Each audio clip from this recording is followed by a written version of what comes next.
It's like 9 p.m. on Sunday night. I have realistically 90 minutes-ish to read, and I have no idea what to start. I just finished House in the Cerulean Sea earlier today, and I had a very great time reading that. And I'm trying to keep myself in the fantasy mindset. That just sounds really good right now, and because nothing else that I've tried to read is really hitting. I have an arc for a baseball romance that doesn't come out until September 9th, I think. And then I was in the midst of Wicked Served by Grace Riley and Frequent Flyers by Noé Carawan, and just neither of them were grasping my attention. Like, they're both well written, and I can tell that when I'm in the mood for contemporary romance, I will eat them up, but I'm just not in the mood right now, and so they're very much not working. So I think what I might do is a little taste test where I read the first chapter or two of Fourth Wing and of Serpent in the Wings of Night, and then see how I feel about whichever one's gripping me, and then I'll just keep going from there, because I need something. I need some action. I need something fast-paced. I just need a good time. And I feel like one of those is going to do it for me. Hello, happy Monday. Welcome to a vlog. Last night I started both Serpent in the Wings of Night and Fourth Wing, which never thought that those words would be coming out of my mouth, but here we are. I have been in a fantasy mood lately, and I've wanted to read some romantasy, and I figured, why not start here? Partly because I want to be able to adequately explain my taste and or tropes and themes that I like when I'm asking my best friend, who is a romantasy connoisseur, for recommendations. I have a medium-sized list of books I would like to get to, but those two are going to be the subject of this week's vlog, and then maybe a third if I can get there. But Fourth Wing is a thick girl, and so is Serpent in the Wings of Night. Reading both of them on my Kindle. Both are on Kindle Unlimited right now. Let's see what's happening in Fourth Wing. I think I'm going to do a mildly spoilery vlog for these. I will put a tag, like a spoiler tag on the screen when things are getting like very, very spoiler heavy.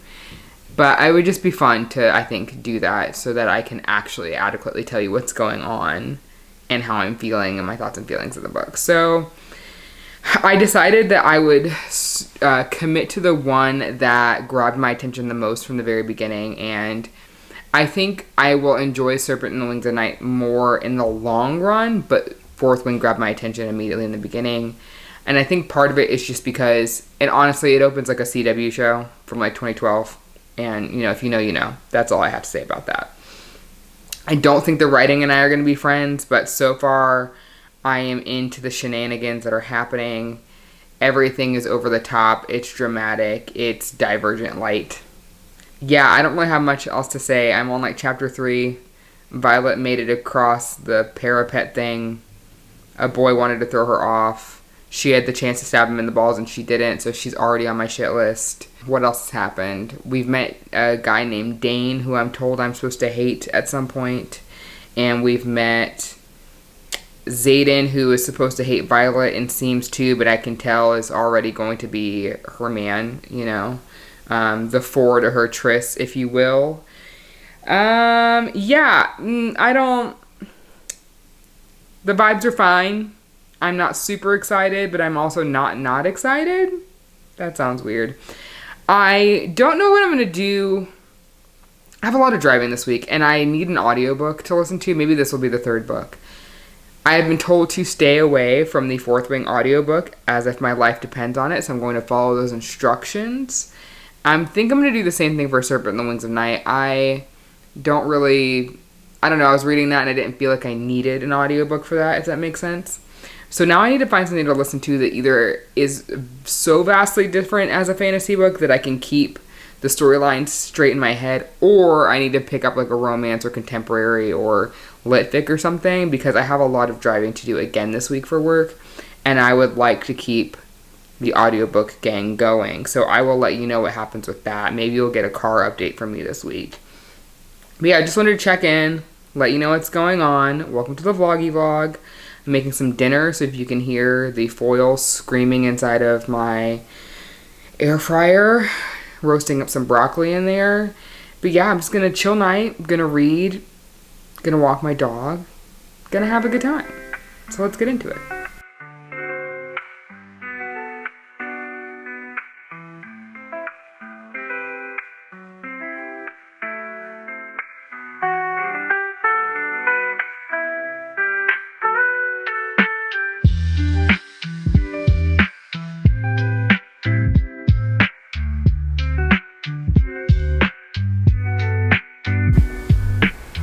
Hi, happy Tuesday. I am 111 pages into Fourth Wing, and I am low-key annoyed to say I'm having a good time. Okay, I said it. I'm having a good time. Is the writing, spectacular? Absolutely not. But it's easy. It is easy for my after-work brain to just seep into, and that's what I needed. I understand why y'all like this. I do. Would it have been my first choice? Absolutely not. But damn, I get it. I'm in chapter 9. I just watched Violet spar with Xaden. That feels like a strong word. She was completely overpowered and then just horny the whole time, if we're being very honest. The fact that he calls her violence is dumb but kind of endearing in the big dumb hot boy way that it can be. I don't know. I'm having a good time so far. I don't know how much reading I'm going to get done. I am going to watch Kentucky versus Nebraska volleyball opening night of the season happening in 5 minutes. And then there's another game right after that. I think it's Wisconsin and Louisville. If you don't follow volleyball, that's like top tier shit. And it's opening night, which is crazy. So I'm going to watch that, eat my dinner, trying to get some pages in, but I'm taking it easy tonight. I'm real tired. It's only Tuesday, and it has already been a week at work, and I have no energy, man. I have no energy, so we're just doing the best we can here. That's all you can do, so I'll let you guys know if I make it any further. The nice thing about watching a sport like volleyball is that although you wouldn't think there's ample time to read, I can read a couple paragraphs. There's always timeouts. There are reviews. There are arguing of points, even though a review hasn't been called. Little things like that make some room for time to read. So I'll dig in that way. I realize I have Wildfire by Hannah Grace in my Libro FM library. So I'm going to give that a listen because Daydream just came out and I put the audiobook on hold at my library. I'm the second person in line for that. So that's great.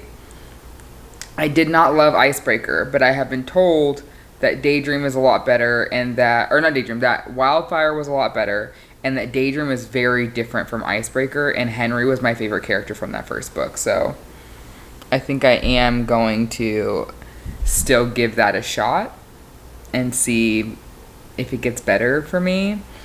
If I don't like Wildfire, I'll just cancel my hold for Daydream. But I have a feeling I'm going to like it. Something about a camp setting, summer, limited adult interaction, hottie from your same college is at the same camp kind of thing. Like, it's probably going to be a fun time. I honestly was kind of shocked. Not shocked that I didn't like I almost said Ice Dream. That I didn't like Icebreaker because Becca Mack is one of my favorite hockey romance authors. She is the first hockey romance author I ever encountered. And in joining her ARC review team before she went traditional publishing, I was in her author Facebook group, and she and Hannah Grace are best friends. And Hannah even uses Becca's pro hockey team in Icebreaker when what's-his-face says he's got recruited by the Vancouver Vipers. That's from the Playing for Keeps series. And so I thought, oh, they're besties. I'm going to love her stuff. And the fact that I didn't immediately concerns me a little bit. But then I see people who absolutely love Icebreaker and don't like the Playing for Keeps series, which I don't understand. Other than maybe the length of the books, I will give you that. I like that they're long, but I understand that long romance books are not for everybody. However, I don't understand how people complain about them and don't like them when you like Icebreaker. Nate has the personality of a fucking Cheerio. Not even a Honey Nut Cheerio, just a Cheerio, okay? So, like, I don't know. But enough rambling. I'm going to get back to reading because I can't tell if Violet's a dumb bitch or if she is a sometimes cunning dumb bitch. But we're going to figure it out. I can't tell if I can trust her yet. So, I'll let you know.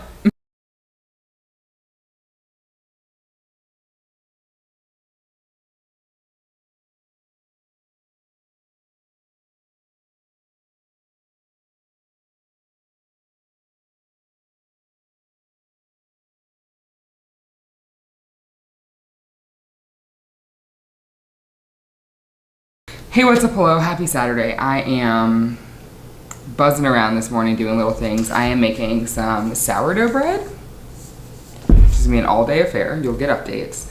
I just made myself a protein yogurt bowl. I put some cinnamon and almond butter and a little bit of granola, a ton of strawberries.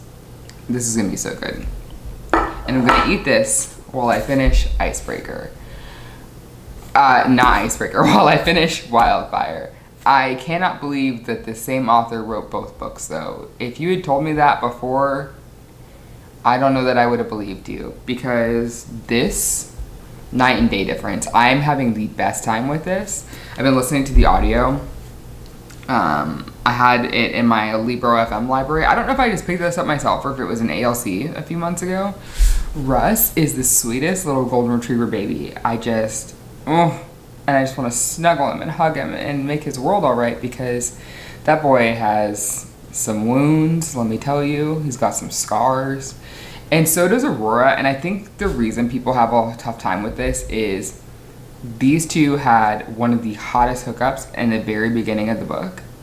And then it's slow burn from there on out, basically, for like almost 2/3 of the book. But given what each of them is dealing with and the emotional strides they were able to make with each other that they've really never been able to make with anyone else, I think that was the perfect setup for this. But if you don't know that going in, I could see how it would be tough after reading something like Icebreaker, which had a completely different setup. I love it. I also am loving the camp setting. I have never been to a sleepaway camp before and always wanted to go as a kid, so it's fun to see this from especially Russ's perspective as someone who also did not have that opportunity, and then seeing him as a counselor now and how much fun he's having doing it.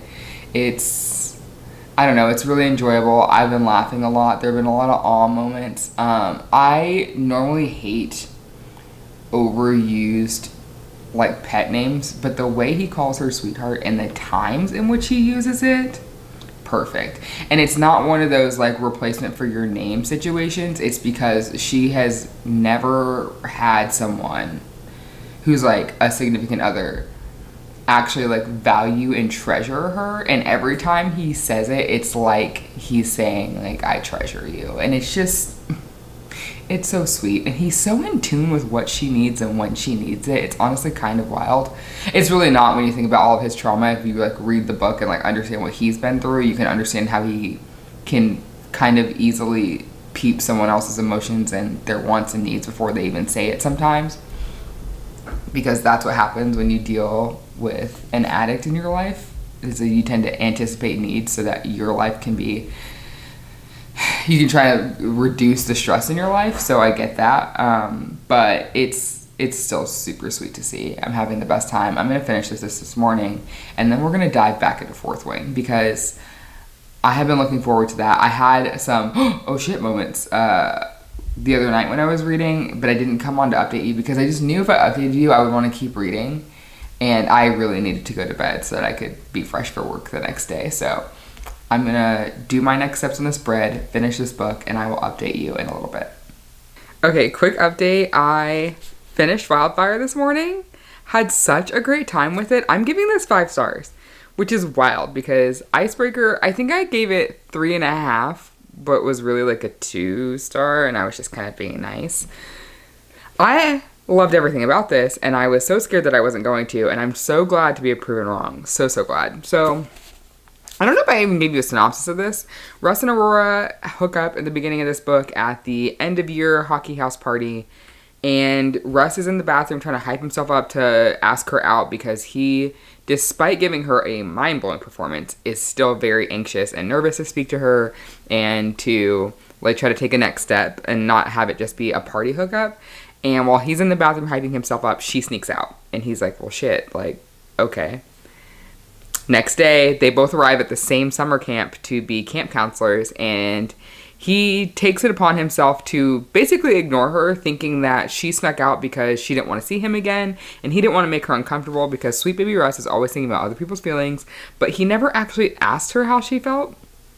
And she sees him, freaks out, and then she's kind of put off because he's ignoring her, and she's like, he's being nice to literally everyone else, talking to everybody, getting to know them, and he won't speak to me. What's up with that? So we watch them as they are counselors at this camp, which has a no fraternization policy between its counselors. And gosh, what a fun setup. I have really only read camp-themed books that are mysteries or thrillers. I've never read one in a romance setting, but this was great. I want more of that. I know some people had an issue with it feeling slow because there was that initial hookup, and then it's pretty much slow burn from there on out. But I don't think that was a bad thing. Let me adjust this lighting a little bit here. Hey, there we go. I liked the slow burn of it all. I think that with a lot of college sports romances, you get a lot of smut, you get a lot of banter, but you don't really always get much depth. Or one character has a lot of depth and a lot of challenges, and the other one's just supporting them the whole time.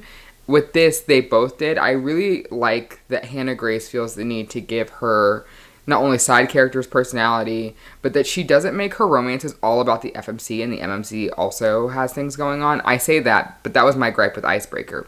But I can tell with this and with the way people are talking about Henry and Daydream that she's going to do that again. And I really liked that. I liked that they both had strong parental issues and that they were able to lean on each other through that. I don't want to talk too much about it because it's such a main portion of this book that I don't want to spoil anything.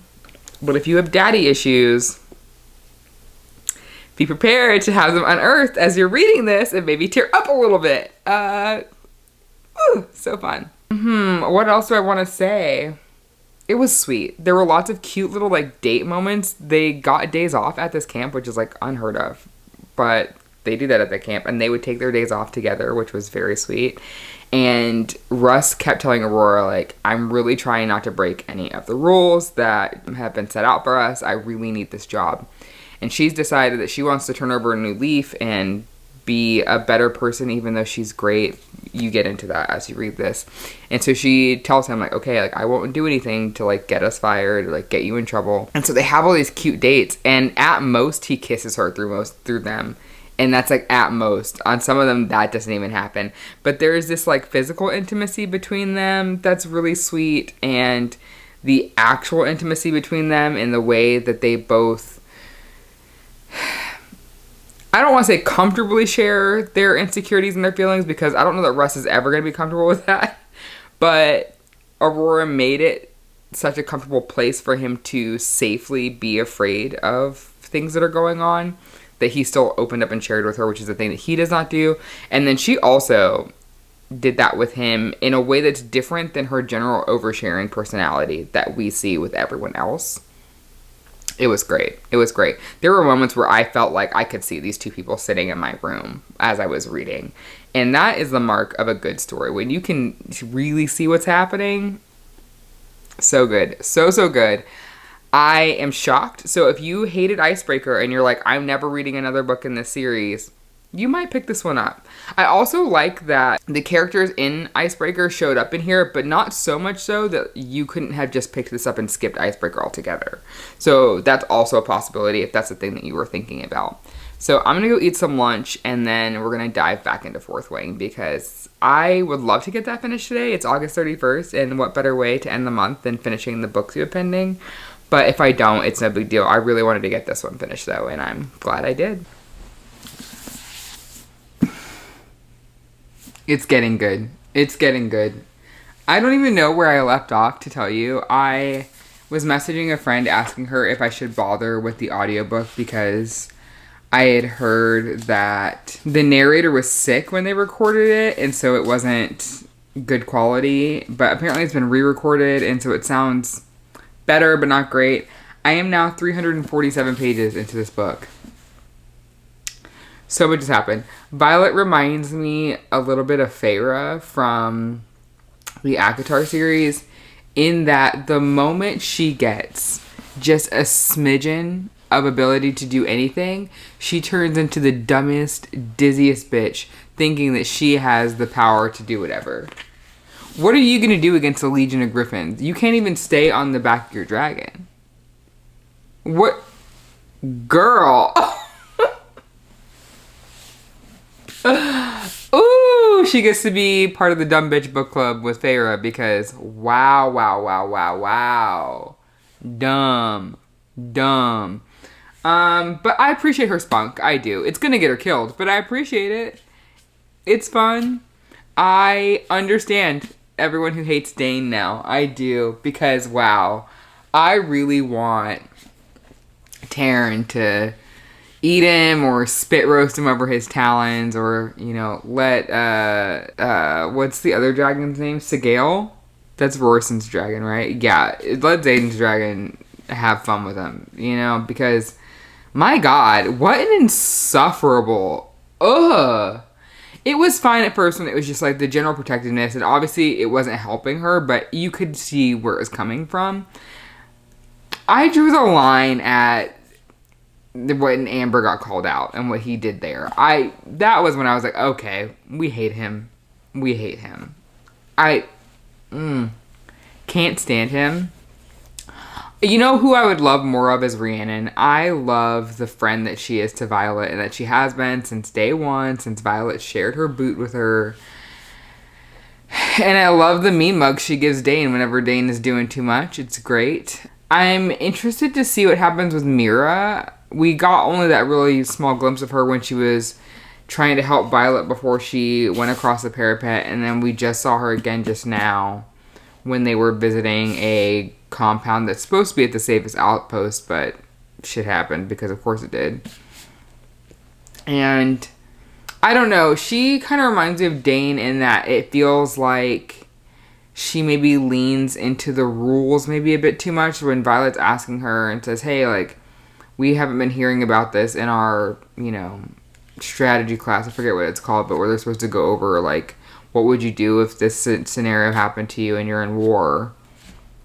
And Mira's response is, well, like, yeah, like, you wouldn't expect them to share top secret, like, level clearance stuff with you. And she's like, no, but I feel like they're not sharing enough. And I think she's right. I don't think they're sharing enough, or that the scenarios are a little too clean or too small or whatever, because if the wards are being pulled down that frequently, I mean, number one, I think whoever's running the Griffins is an inside man, inside of Basgiath. I think that's very obvious. And I think after Violet broke into her mom's room for, like, the squad games or whatever and got the map, you could see, like, so much other shit is going on. And I do think, to a degree, like, leadership's going to always know more than the infantry. Like, that's just how shit works. But if you're expecting 30 of your kids to fly out somewhere and be useful, they need to know more than what you're giving them in these little classes, because that's just not enough. So things are getting good. I have a feeling that I'm going to stay way past my bedtime finishing this, because I'm on page 346 and this book ends on like 516. I don't know. I might finish it tonight. I don't know. We'll see. I will give you an update tomorrow, though, on how things go and how I feel.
Hey, what's up, hello? I finished. I don't have a rating for this yet. I don't know if I'm going to be quite honest, because this is one of those books where the last like 100, 150 pages is so action-packed that you have like the gut reaction to give it like a 5-star just because you had such a good time with that section, but that does not encompass the entire book. I think this is going to be a 3.5, 4 for me, but I'm just going to like let it simmer for a little bit, and then I'll rate it on Storygraph and Goodreads later. But I did have a good time. The middle kind of dragged for me, but I think that was more of a me thing than the book. I do wish we had more actual world building, and I don't know, maybe a little bit more depth, because so much of it is just Violet being horny as fuck, and her going between Dane and Xaden, which is fine. Like, there's nothing wrong with that. I read plenty of romance. Sometimes that's fun, and I like that. But this is a fantasy book, and I wanted to understand the why behind Xaden's dad's anarchy. That's not the right word. His, like, attempt at, I don't even know if he was really trying to take over. And, like, I can't even actively answer that, despite what I know now out of this book. And I wish I knew more about that history, but I kind of understand why we don't, because if the whole idea is that we are following along and seeing things through Violet's eyes, she doesn't know any of that either. So I kind of get it, but I don't know. I just wish we got a little bit more. We didn't get a chapter from Xaden's POV until like the last or second to last chapter, which I think if they had done a switch maybe more around chapter like 25-ish, then I maybe would feel less left out. I'm having a really hard time describing what I mean by all of this, but we'll see. I'm going to read Iron Flame. I know a lot of people complain about that one because they don't feel like it's as romance heavy, but I want that. When I read the ACOTAR series, I had fun with books 1 and 2, and they were like a good enough time, but ACOTAR was my absolute favorite because I love the politics, I love the like actual fantasy elements of it, and the world building, and the tension, and the impending war, and all of that, so I'm hoping we get more of that in the next one. So yeah, that's my, I guess, spoiler-free edition of that. We're going into the spoiler section now. So lights, sounds, warning on the screen. If you don't want to hear spoilers, thanks so much for tuning in. I'll see you again soon. Spoiler crowd. Wow. Okay. There were some elements that were very annoying to me. Like Dane, I stand by wanting Taryn to spit roast him on one of his talents. I do. I feel like he's just going to be a recurring problem through the next book. I can just already tell. And I am very angry at him for reading Violet's memories without her permission. But I'm also not surprised. I'm not surprised. You know that TikTok sound? It's like, your boyfriend's a bitch, he ain't shit. Like, that is Dane right there. Just, can't. But I'm also not shocked, given who he is raised by, and then spending all of his time with Violet from the time they were in like the 3rd grade. So he also was raised around her mother. Her mother is not a good person. So it is not shocking to me that he is also not a good person. But it's still frustrating. It's still frustrating when his actions happen directly to Violet. If we were watching him be shitty to other people and then be good with her because of their history, I mean, it still wouldn't be great, but it would be a little bit more understandable and a little bit more palatable to take. But because it's happening directly to her and directly affecting her in such harmful ways, it's very frustrating for me. And the fact that he doesn't think he's doing anything wrong. That's the worst part of it. It's the fact that he does not know what damage he is doing, and he's just inflicting it everywhere. I like that we're starting to get more peeks into Xaden and that he's being more willing to open up to Violet. I understand why he didn't before, as we saw in the last like 5 chapters. That attack of the Venom and Wyverns was insane. That was crazy. Sweet baby Liam. Oh, that I almost teared up at that. I was very upset about that because he was the best of them. I loved Liam so much. I'm so sad that he's gone. Shocked at Brennan still being alive, but also low-key not.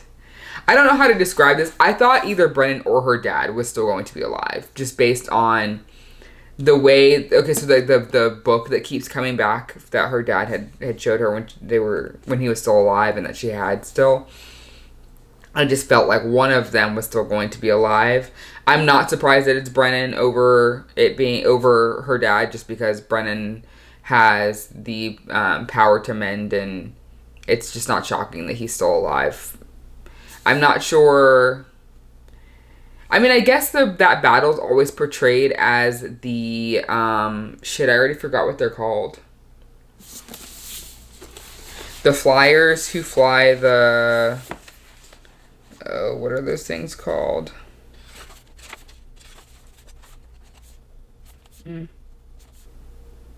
Griffin Riders. That's what they are. They always portray that, was it conscription day or whatever, as the Griffin Riders attacking. But I think we now know that the Griffin Riders were not attacking them. They were attacking the Venin and the Wyvern. At least I think.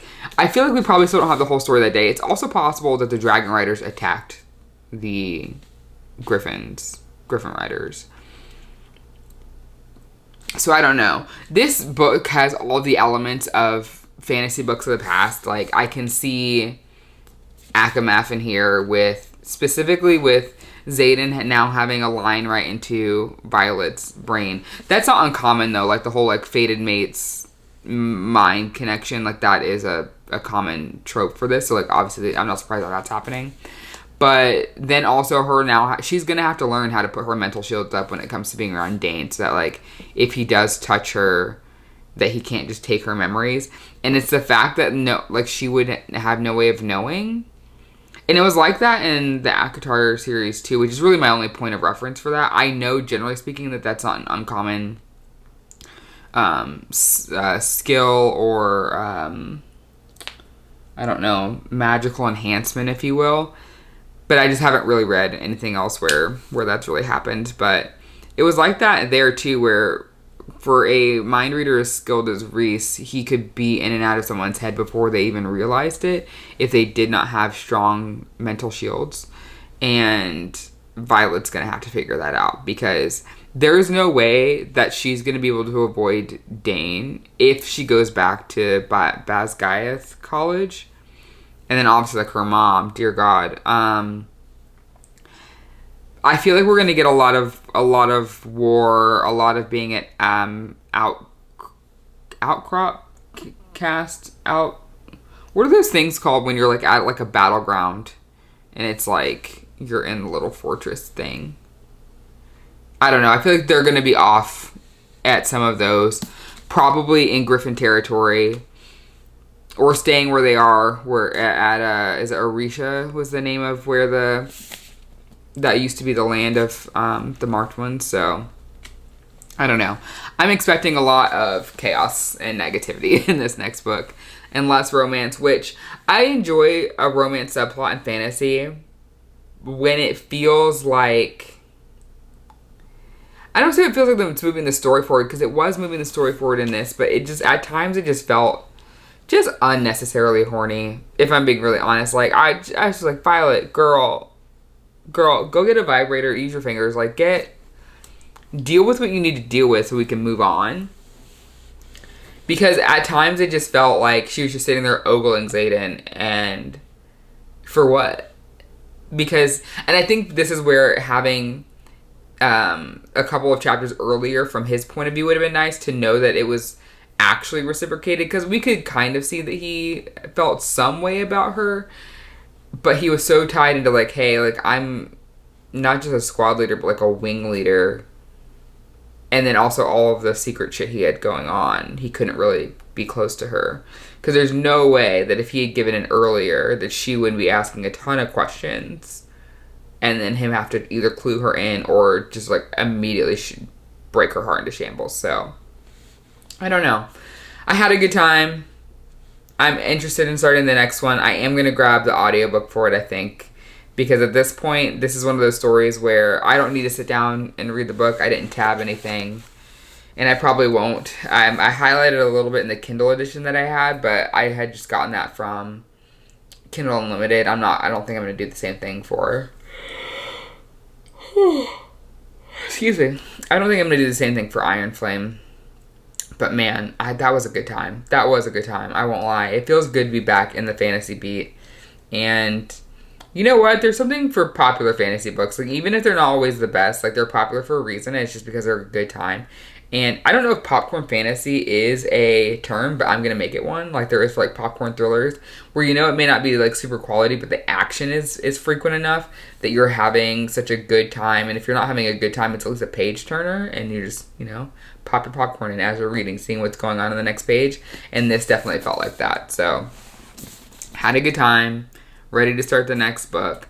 But I also think I might pivot and start layering in some romance or lit fic reading as I go along, just so I'm not completely consumed. But yeah, that's all I've got. Thanks for tuning into this reading vlog. Had a great time reading Wildfire and Fourth Wing with you guys.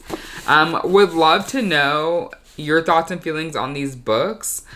And if you're going to talk spoilery content, maybe create some space in your comment, or like put a big like all caps spoiler warning and then make your comment, just so people can scroll past and like not see if they haven't read these yet. But had the best time. Thanks so much for being here, and I will see you guys in another video soon.